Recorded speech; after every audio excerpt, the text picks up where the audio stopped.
네, 국회에서 취업준비생의 인권을 위한 보호법 제정을 추진 중인데요. 이렇게 국회에서 취준생 인권보호법을 위한 움직임이 있습니다. 네, 잡정보센터에는 취준생들의 인권을 지키는 방법을 알려드리는 취준생 인권위원회가 있습니다. 네, 그동안 몰라서 넘어가고 또 사회적 약자라서 알면서도 넘어가야 했던 그런 일들을 통해 우리 취준생분들이 조금 많이 겪으셨을 텐데 네. 오늘 이 코너를 통해서 많은 분들이 자기 권리를 당당하게 지킬 수 있기를 기대해 보겠습니다. 네, 그럼 오늘 도움 말씀 주실 취준이 안방 마님입니다. 트러스트원 취업 컨설팅의 송진원 컨설턴트 오셨습니다. 안녕하세요. 안녕하세요. 네, 안녕하세요.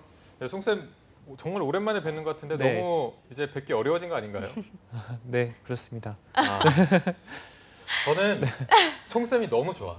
사람이 담백해요. 감사합니다. 말도 군더더기가 없고 이게 충청도시 표현이라고 하는데 네, 감사합니다. 뭐 하고 지내셨어요? 네, 뭐 요즘 바쁘게 지냈어요. 일단 방송하고 별개로 좀 바쁘게 지냈고 방송 네네. 뭐 워낙 훌륭하신 분들이 많으니까 네. 네, 그 제가 좀 자리를 내어드리는 것도 방법이라고 생각합니다. 어허. 네, 네, 고맙습니다. 네. 겸손함과 담백함을 갖추신 컨설턴트님과 함께하는데요. 네. 오늘 또 그리고 수고해주신 2부의 도비 신세미 캐스터도 함께합니다. 안녕하세요. 안녕하세요. 자, 지금 밖에 비가 내리고 있는데 네. 신세미 캐스터는 비 오는 날을 좀 좋아하는 편인가요? 저는 비 오는 날은 집에 있을 때만 좋아해요. 아니면은 음. 카페 가거나 어. 카페 가서 혼자 영화 보고 막 그러는 영화 거 보고. 좋아해요. 네, 노트북 가지고. 영화 보는 걸 되게 좋아하시는데 혹시 먹는 것도 좀 좋아하시나요? 어떻게 하면 좋아할 것 같아요. 이게 요즘 먹는 거 살이 나올 때마다 쪄가지고 먹고 바로 낮잠 자고 하니까 어. 살이 찌더라고요. 좀 비 오는 날 먹으면 기분 좋아지는 음식 있으면 한번 소개해 주세요. 비 오는 날 기분 좋아지는 음식이요? 다 좋아하시죠? 아니, 전 잔치국수? 잔치국수. 잔치국수 맛있어요. 좋아하시나 보다. 네, 컨설턴트님도 좋아하시는 것 같은데. 오늘 저희가 양쪽에 굉장히 제일 어려운 굉장히 질문을 주신 오늘 것 좀 같은데. 토크가 힘듭니다. 여러분 많이 도와주시고요.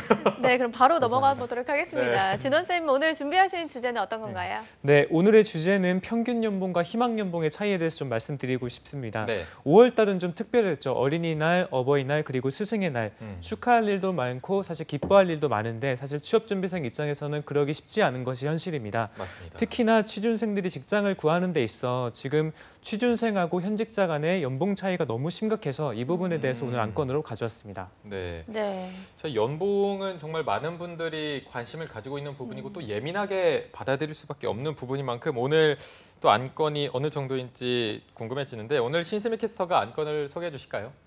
네, 취준생 여러분의 모든 염원, 바로 높은 연봉이죠.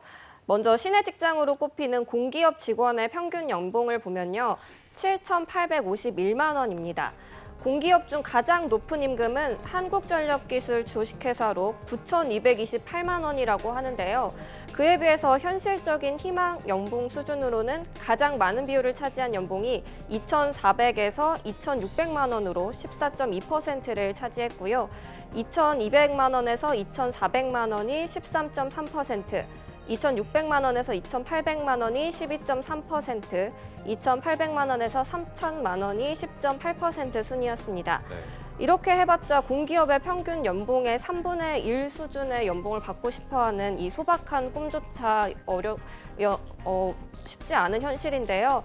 지금 취준생들 눈앞에 닥친 이 어려운 현실 앞에 따라서 오늘 취준생 인권위원회 안건으로는 평균 연봉과 희망 연봉의 격차, 해도 해도 너무해입니다. 연봉 얘기여서 그런지 더 세게 치시는 것 같습니다. 송쌤, 이런 연봉 격차가 정부 차원에서 대책이 따로 마련되어야 할 것 같은데 네. 이와 관련된 지원 정책들은 좀 마련돼 있을까요? 그렇죠. 일단은 그 잡정보센터에서 여러 번 다루었던 청년 일자리 대책이 바로 그것인데요.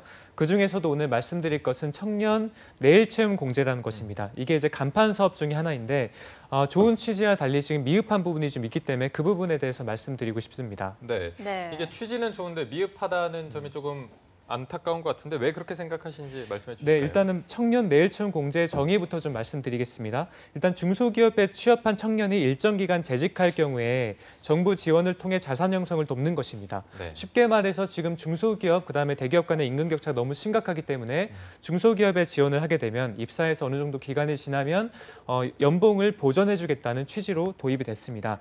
특히 2년형 사업의 경우에는 청년 취업자가 2년간 300만 원, 즉 매달 12만 5천 원 정도를 적립을 하게 되면 정부가 900만 원, 기업이 400만 원 정도를 보태서 성과 보상급이 총 1,600만 원 정도 그리고 이자가 함께 지급되는 방식입니다. 파격적인 대우인 거죠, 사실은. 네. 네. 중소기업과 대기업 간의 임금 격차를 정부 지원 차원에서 좁혀준다는 취지가 정말 현재 문제와 딱 맞다는 생각이 드는데 네. 지금 좀 현실적으로 문제가 되고 있는 부분은 어떤 건가요? 그렇죠. 이게 되게 좋은 취지임에도 불구하고 현재 문제가 되고 있는 부분은 정부가 지금 중소기업 취업에 성공했을 때 소득을 지금 지원하는 이 정책이 예산 문제로 더 이상 신청할 길이 막혀서 현재 5월 1일부로 홀딩이 되어 있는 상황입니다. 네. 특히 정부가 충분한 예산의 준비도 없이 올해 들어서 가입 기준을 크게 낮췄어요. 그러니까 가입 기준 크게 완화하자 가입 신청 인원이 몰리면서 실질적으로 관련 예산이 바닥났기 때문입니다. 그 정부는 지금 추가 경정 예산을 신청을 해놓고 있지만 사실 지금 쉽지가 않고 언제 정도 될지 지금 좀 미지수인 부분입니다. 네. 안 그래도 뭐 여야가 추경안 절충점을 찾는다고 했는데 또 실패를 했었고 앞으로 또 어떻게 해야 될지 지켜봐야 되는 상황인데 말씀하신 대로 조금 쉽지 않은 상황이고요. 그렇죠. 현재 이 지원 정책의 상황이 궁금하거든요. 현 상황은 그렇죠. 좀 어떤 편인가요? 네, 국회가 지금 추경안 처리가 늦어지면은 그만큼 가입이 지금 된 사람도 있고 안 되고 기다리고 있는 사람도 있을 건데 네네. 분명히 이제 형평성 시비가 불거질 수 있기 때문에 조속하게 지금 해결이 돼야 되는 상황입니다. 네. 그다음에 현재 지금 지난달까지 총 인원수가 4만 6천 명이 신청을 했어요.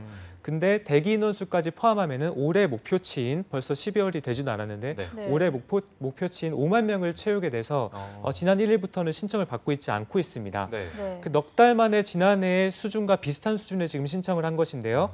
그렇게 급증한 것은 아까 말씀드렸다시피 신청 대상과 그리고 가입 기준이 크게 완화됐기 때문입니다. 네. 네, 아직 5월이어서 7개월 정도가 남았는데 이미 목표치를 추가했다고 하니까요.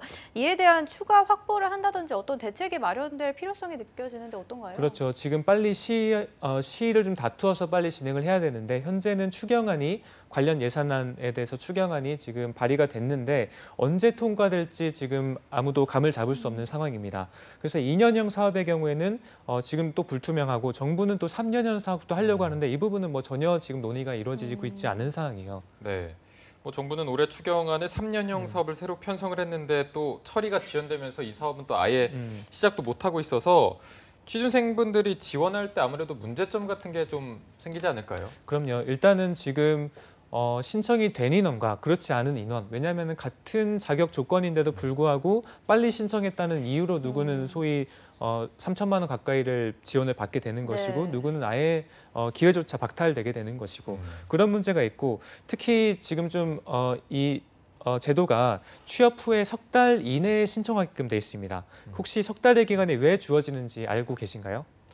그냥 여기를 좀 뭐 계속 다닐 수 있는지 좀 아, 확인을 해보는 맞습니다. 건가요? 네, 정확합니다. 그래서 그 기간이 주어진 이유는 일단은 본인이 2년 또는 3년 취업 기간이 지난 후에도 계속 다닐 수 있는지를 판가름 해본 다음에 신청하라는 취지입니다. 네네. 그래서 이게 이제 지금 신청이 안 된 사람도 분명히 있을 거예요.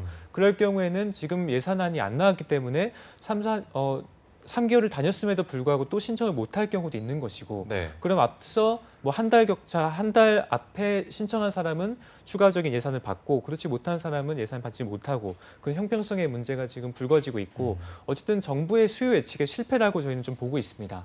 네. 네. 좀 저희는 오롯이 좀 취준생들을 위한 대변하는 방송이기 때문에 아무래도 하루빨리 좀 추경안이 확정되기를 바랄 수밖에 없을 것 같은데요. 좀 현재 좀 어떤가요? 그래서 이제 제가 지금 이제 정부에 대한 이런 정책에 대해서 좀 봤으면 이번에 지금 한 통계 자료를 갖고 왔어요. 네. 통계 자료에서는 구직 활동을 한 취준생 10명 중에 4명이 합격 통보를 받았음에도 불구하고 가지 않았다라는 통계 자료였습니다. 가지 않은 이유의 첫 번째는 낮은 연봉 수준, 네. 두 번째는 직무가 예상과 다르기 때문에, 세 번째 면접 날 뭔가 분위기가 별로였다라는 네. 답변이 많았어요. 그 오늘 주제에 좀 빗대어 보자면 사실 애매모호한 부분이 있죠. 그래서 네네. 이제 정부가 지원도 해주고 사실 중소기업도 열려 있는 부분이 많은데 이게 과연 누구의 잘못일지 조금 저희가 유의미하게 봐야 될 필요도 있을 것 같습니다. 네, 오늘 송쌤께서 보신 이 통계 자료는 저희가 또 오프닝에서 한번 소개해드린 적이 있는데 10명 중 4명이 낮은 연봉 때문에 합격을 하고도 입사를 하지 않았다 이렇게 했거든요. 그렇죠, 송쌤의 맞습니다. 의견으로는 좀 어떤 이유가 가장 크다고 생각하시나요? 네, 이제 취준생 인권위원회 위원장으로 봤을 때는 사실은 일단은 사회 구조적인 모순이 있고 분명히 이 부분에 대해서는 이런 파격적인 제도가 계속 이어져야 될 것이 맞습니다. 네. 하지만 저희는 이제 대부분 저희 학생들도 보면은 스타트업은 다 가고 싶어해요. 스타트업은 가고 싶어 하는데 중소기업의 이름만 들으면 뭔가 거부감이 느껴지는. 사실 중소기업은 스타트업이 조금 더 안정적으로 성장한 형태라고 볼 수도 있거든요. 네. 그럴 경우에는 분명히 이미지 또는 이제 중소기업에 갖고 있는 나의 선입견들이 충분히 좀 해소가 될 필요가 있다는 거죠. 네. 그래서 이거는 이제 분명 정부 또는 기업 측에서 노력을 해야 되지만 우리 입장에서는 조금 중소기업도 한번 그 내실을 좀 보고 그 다음에 선택하는 것이 중요할 것 같습니다. 네. 사실 그런데 뭐 이 대기업과 중소기업 간의 연봉 격차나 어떤 대우를 함에 있어서 차별 같은 게 예전부터 항상 있던 문제였는데 네. 송쌤께서 보실 때는 예전에 비해서 그래도 최근이 조금 나아진 편인가요? 어떻습니까? 그래서 지금 우리나라는 특히나 지금 기업이 두 가지가 있다고 생각하시면 돼요. 한 네. 군데는 구직난에 시달리는 곳, 또 한 곳은 구인난에 시달리는 곳입니다. 네. 구직난에 시달린다는 것은 그만큼 대기업이라든지 다 가고 싶어 한다는 거죠. 최소한 100대 1의 경쟁률. 구인난에 시달리는 곳, 지금도 여러분들 이력서를 들고 중소기업에 가면은 받아주는 곳도 엄청 많아요. 거기는 사람이 안 와서 난립니다. 네. 근데 이제 그 격차를 지금 소위 이제 잘 합치는 것이 지금 시도고 분명히 이전 시도에서 없었던 그런 것이기 때문에 충분히 좀 기대를 많이 해볼 만한 것입니다. 네. 네. 그렇다면 오늘 마지막으로 오늘 안건에 대해서 진호쌤의 손절살인 한마디를 들어보도록 하겠습니다. 네, 알겠습니다. 그래서 지금 방금 말씀드렸다시피 되게 지금 중요한 시점이고 또 저희가 취업 준비생 입장에서도 조금만 노력을 하면은 발품을 팔게 되면은 이런 좋은 제도들이 많이 있어요. 특히나 최근에 이제는 대기업의 브랜드 이런 것보다는 직무에 대한 전문성이 더 우선시 되고 있는 상황이기 때문에 최근 저의 이제 지인들 또는 제가 가르치는 학생들도 마찬가지겠지만 직무를 잘 선택하면 2, 3년 뒤에 훨씬 더 많은 기회가 열릴 수 있어요. 네. 그래서 나중에 대학원도 갈 수 있고 이직을 할 수도 있기 때문에 충분히 지금 그런 것들 고민해서 취업을 좀 했으면 좋겠습니다. 네, 마지막 한마디까지 들어봤습니다. 네. 오늘도 취준생들의 입장에 서서 열변을 토해 주셨습니다. 오늘도 수고해 주신 송진원 컨설턴트님 그리고 신세미 캐스터 모두 고맙습니다. 고맙습니다.